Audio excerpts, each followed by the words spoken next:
Un concept en plein essor, la réalité virtuelle, aussi appelée VR en anglais, explose auprès des joueurs et des spectateurs. Pourtant, son coût rebute un certain nombre d'adeptes. C'est pourquoi Laurent, Pierre et Philippe, trois potes alsaciens, ont décidé de lancer l'ouverture d'un parc de VR à Schiltigheim. Et pour faire connaître un peu plus leur projet, ils ont décidé de partir à la rencontre de la population via un VR Park Tour dans toute l'Alsace. Le but aussi, faire tomber les préjugés sur la réalité virtuelle. Laurent, un des fondateurs du projet. La plupart avaient encore des pressentiments sur la réalité virtuelle. Ça fait vomir, on est déconnecté, ça fait mal aux yeux, etc. Moi, j'ai déjà eu ça quand j'étais aussi bêta-testeur et développeur, c'est sûr. Mais avec les nouveaux casques, on n'a plus du tout cette impression. Donc on s'est dit, il faut venir vers eux. On s'est dit, on va faire un tour d'Alsace, leur proposer la réalité virtuelle avec les dernières technologies, l'ordinateur qui tourne correctement, etc. pour leur montrer que tous les contre-effets qu'il y avait n'existent plus maintenant. La réalité virtuelle, elle n'est pas là pour casser, mais au contraire, leur donner quelque chose qu'ils n'ont pas dans la vie réelle.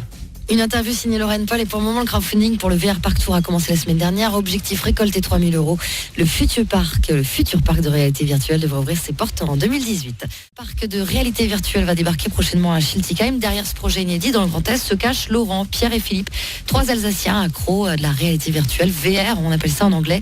Ils ont finalement décidé de la rendre disponible à tous. Et pour Laurent, sous le casque, il y a plusieurs façons de s'amuser. C'est valable pour tous les profils de joueurs. Que ce soit du néophyte qui vient juste pour découvrir la réalité virtuelle, jusqu'au hardcore gamer qui lui a déjà eu la réalité virtuelle, il a déjà joué à plein de jeux, il se dit il n'y a plus rien à m'étonner, sauf qu'il y a encore des choses à étonner que nous on appelle les tapis verts, donc des tapis où on est harnaché dessus, qui valent plus de 10 000 € le tapis, mais où vous allez en fait courir dans le jeu, dans un FPS complet et être entièrement dedans avec en plus des gilets haptiques qui vous mettent des points de pression quand vous êtes attaqué ou quand vous recevez des balles, donc vous ressentez en quelque sorte un peu une pression au moment où vous êtes touché, des choses comme ça. On aura aussi un côté entièrement jeu d'équipe, parce que jouer en réalité virtuelle, tout le monde pense que c'est solo pur et dur.